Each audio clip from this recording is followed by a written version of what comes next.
Hey Michael, I am going to do this inner quest. I think you'll really like it. I just, it's intense. It's really intense. So I'm gonna shuffle with you here so you can see. So I'm gonna read. It's basically, if you want to do this spread for another person, which I am, use their name in the query. And it's about working with metaphor and imagination to interpret with the expansive mind. This is called the inner quest. So it's kind of like you want to be thinking about what is the mythic narrative I'm in, what is the current story of my life. So the first card we're going to pull is who, second is where, 3 with what, and 4 why. Esoteric clue, if you will, right? So the first one we're going to do is who. So that's the archetypal side of the self that is most dominant in the story. This is the part of you that needs attention in order for you to understand and move forward with your quest. All right, Michael. So we're going to pick okay. That is crazy, dude. Look what flew out. I cannot make this shit up. The poet, right? I'm dead serious. That's why I like to shuffle so people don't think I'm like pulling cards, right? So, all right, so you got the poet, so that's the who. Moving on, the second one is the where, the archetypal setting for the journey you are on. This is the energy that surrounds the situation, the stage or backdrop that influences the story. So the backdrop of the stage. So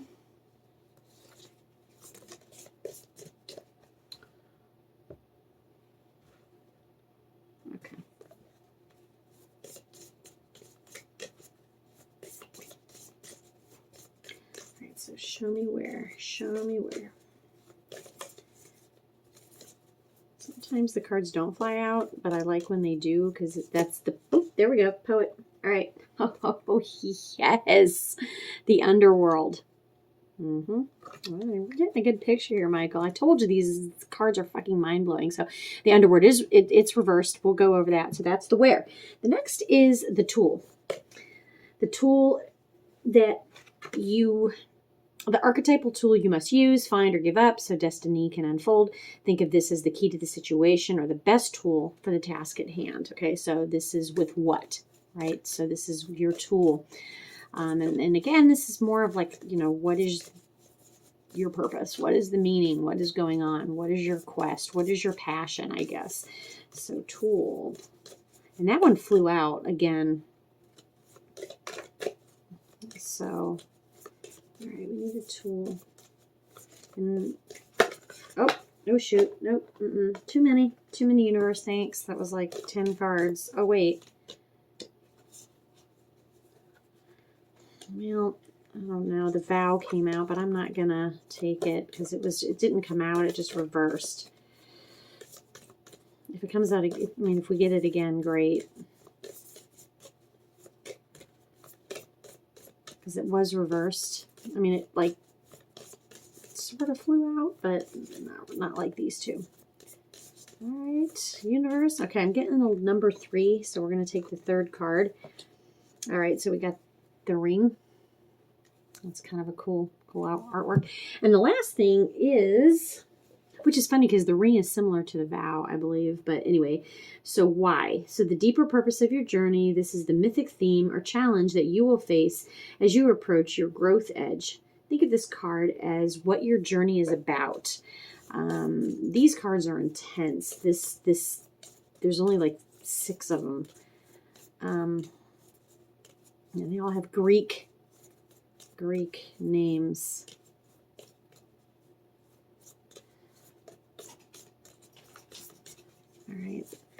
All right, so you have Anima Mundi. Already pretty intense, I have to say. Already intense. Okay, so the first one is the self. So this is the archetypal side of yourself that is dominant. And, ironically enough, you got the poet, which is also a number 7, which is, in numerology is a divine number. So again, you got the poet. I'm going to read this. The artist, the witness, the truth teller. The poet's work is to feel immensely and not be afraid. They must seek out truth in the darkest corners of the world and carry it back for all to see.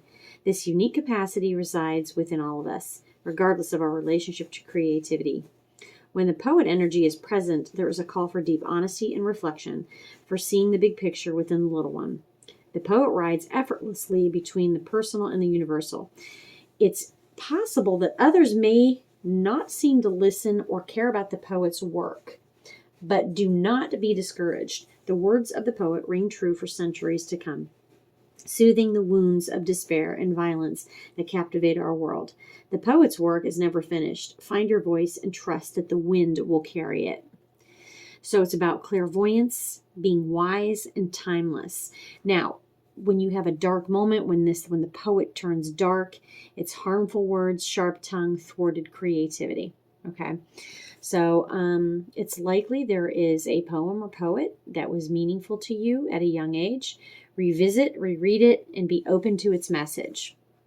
The poet is related to the shaman and the bridge. These archetypes hover in the meeting place between the everyday and the sacred. So I thought that was pretty good that you got that one. Okay, moving on is where. So you got the underworld. Seems nefarious, seems exciting. Let's see. The underworld. Okay. So I'm going to show this to you. Got worms, night crawlers, Okay. So the underworld.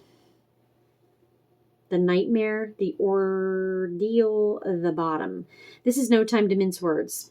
The archetypal territory, and this is the backdrop of your quest. Okay. So the underworld is fraught with nightmares, suffering, and pain. It is the darkest shadow realm, which we try vigilantly to avoid or deny at any cost. Try as we might, the darkness pulls us into the depths through disturbing dream images, unexpected accidents, illness, war, conflict, and ultimately death. Not visiting the underworld or denying its existence altogether is what gives it dangerous power. Traversing it forces us to bow humbly to the greater forces that be, while summoning the inner strength we previously underestimated. Take solace that the underworld subsumes everyone from time to time, making us deeper friends, more intimate partners, soldiers of light amid our shadowy times. Facing darkness and choosing light is the most profound calling of all. Now, this was reversed. So it's about denial, suppression, evil, and unconsciousness. Now, on the flip side of it is about bravery, depth, facing of deepest fears. So, yeah, I mean, you can, however that resonates for you.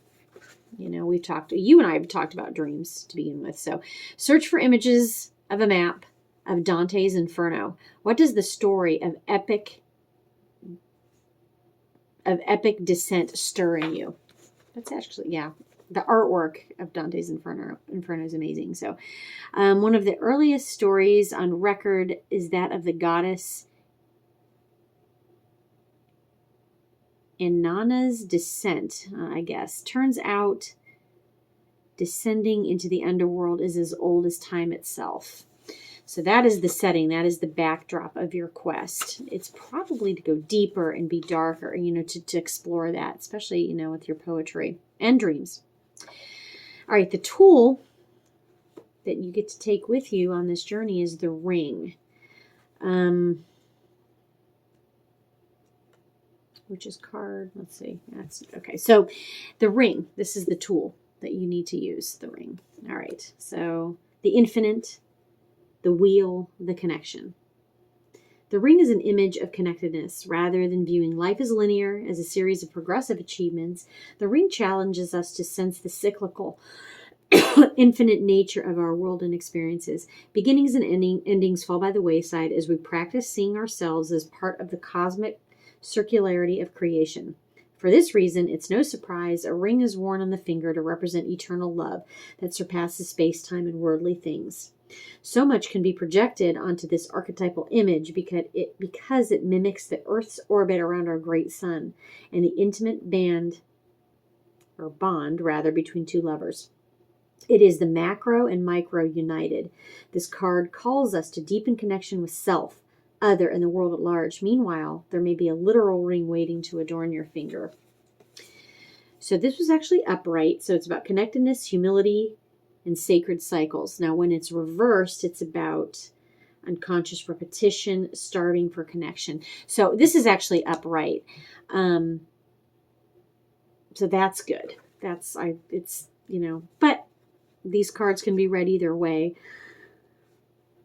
Ooh. Excuse me. Sorry, it's late here. Anyway, take stock of the jewels you adorn yourself with. Watch out for rings you wear out of habit that keep you connected to the old you. Study images of the mandala, the unus mundus, the Ouroboros, and the medicine wheel. So this is all about, circular patterns and going round and round. I mean, it could even be karma, to be honest, because a lot of times when I see, at least in the traditional tarot, like the Wheel of Fortune is about karma and karmic cycles. So that might be something. Okay, so the last card is kind of the outcome. It's about the whole reason for the journey, why you're doing it. I want to read exactly what it says, and of course I can't find it. Okay. The deeper purpose of your journey. This is the mythic theme or challenge that you will face at the growth's edge. Think of this card as what the journey is about. So you have the Anima Mundi. Let's read what that's about. Man, it wants to stick. It's crazy. Okay. So I don't know if you can see that. I mean, it's wild. Super wild. The card like lights up. It's weird. All right. The soul of the world. All that is. Anima Mundi epitomizes the principle, accept all, reject none. Simply put, it is the living soul of the world, and it's in all its multifaceted, multidimensional layers, bonded together by loving cosmic forces. Diversity is celebrated, multiplicity is honored, and nothing is denied. Embrace. Constructs of separation dissipate into this wonderful mess of shared consciousness. Anima Mundi is the link between the literal and the imaginal, the rational and the mythic. It is the connective fiber that makes life meaningful. This card indicates an initiation on the level of the soul. You will awaken the unique light within and witness how this light contributes to the radiance of the entire universe. You will sense yourself as a critical note in the cosmic orchestra. Destiny is altered as you hear the enchanted melody of all living things. So upright, this is tending to the sacred details of life. Reversed, it can be you being overwhelmed by the bigness of existence. And this can be reversible. I mean, obviously, we're not, it's either, one day you can be this and the next day you can be that, right? Let's see. The embrace of Anima Mundi is available anytime, anywhere, to anyone, day or night, rich or poor. It is the process of unveiling our resistance to its love. It's about, I look at also as the collective unconscious or collective conscious. It's late. All right. Anima Mundi is the energy behind the world card in the tarot deck. Both carry themes of universal unity, completeness, and embrace. And the world card is the last card of the major arcana, and it represents all four elements. It's the end of a cycle. So really, you have, what's crazy about this is there's cycles. There's, to me, the Anima Mundi and the ring. It's about circular, right? Coming around. So that is what I have. Again, I love this spread. I hope you enjoyed it. Let me know what you think. I thought it was pretty good. So let me know what you think.